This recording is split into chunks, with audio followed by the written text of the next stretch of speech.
Welcome छ सबैजनालाई मेरो मिनी भ्लगमा। आज चाहिँ हामी छौँ दाङ घराइको भाइरल रोडतिर यसो फ्यामिली टाइम इन्जोय गरिरहेको है। कहिलेकाहीँ सबैजना आफ्नो फ्यामिलीसँग यसरी नै रमाउनु होला छोटो टाइममा भन्न चाहन्छु।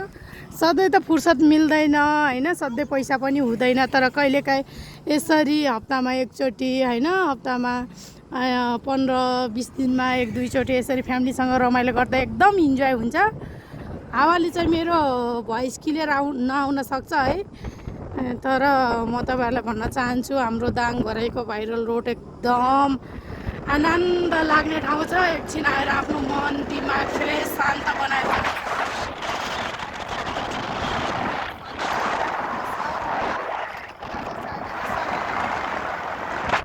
घुम्दै जिन्दगीमा सधैँ कति दुःख मात्रै गर्नु साथीहरू, कहिलेकाहीँ यसो इन्जोय रमाइलो पनि गर्नुपर्छ है। सधैँ गर्ने त अब पैसा पनि हुँदैन, टाइम पनि हुँदैन, तर कहिलेकाहीँ चाहिँ एकदम मनैदेखि दिल खोलेर रमाइलो इन्जोय गर्नुपर्छ भन्न चाहन्छु। आफ्नो आफ्नो जिज्ञासा राख्न सक्नुहुन्छ कमेन्टमा हजुरहरूले पनि है। हजुरहरूलाई कस्तो लाग्छ? मलाई चाहिँ त्यस्तो लाग्छ, मरेर लानु के छ र है। आज छ जिन्दगी, भोलि के हो भन्ने जस्तो हुन्छ है। अरूको एक्सिडेन्टहरू देख्दा यताउता देख्दा साह्रै डर लाग्छ, तर भन्न त भनिन्छ आज मरिन्छ कि भोलि मरिन्छ।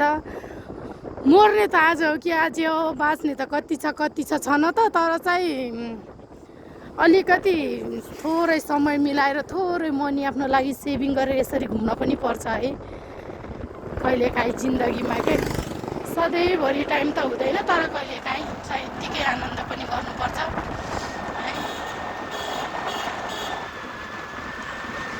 यहाँदेखि ठ्याक्क देख्न सक्नुहुन्छ हाम्रो चाहिँ दाङ घराइको भाइरल रोड।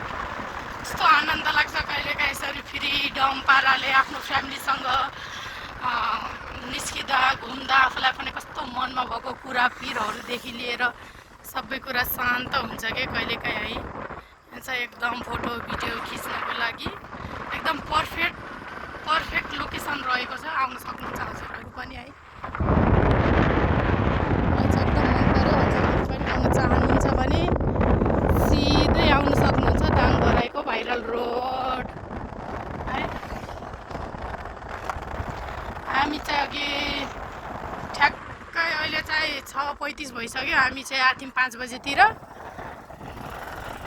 सानो हेलो गर्दैछ, हेलो हात हल्लाउँदैछ, हेलो गर्दैछ।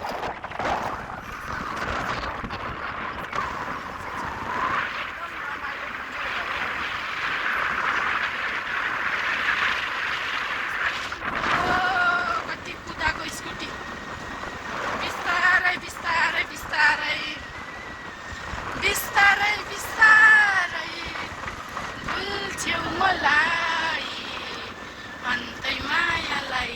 भोइस त त्यति राम्रो छैन साथीहरू, त्यही पनि होइन, सुनेर साथ सपोर्ट दिनु होला। कमेन्टमा आफ्नो जिज्ञासा लेख्न सक्नुहुन्छ।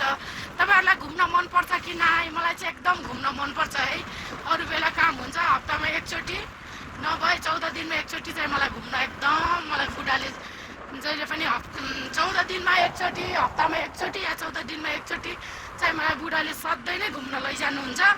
किनभने म एकदम बाहिरतिर घुम्ने डुल्नेमा चाहिँ एकदम छु, एकदम मनपर्छ भनौँ है। फेरि मेरो छोरा पनि त्यस्तो छ कि घुम्ने डुल्ने हुँदा एकदम पैसा होस् नहोस्, पैसाले मात्रै घुम्ने होइन नि त साथीहरू होइन। आफ्नो मनैदेखि आफ्नो बुढाले माया गरेर एकैछिन घरदेखि बाहिर 5 मिनट घुमाए पनि त्यही नै ठुलो कुरा हो आफ्नो लागि। म त त्यही भन्न चाहन्छु। हजुरहरू के भन्न चाहनुहुन्छ? रमाइलो लाग्छ कहिलेकाहीँ है।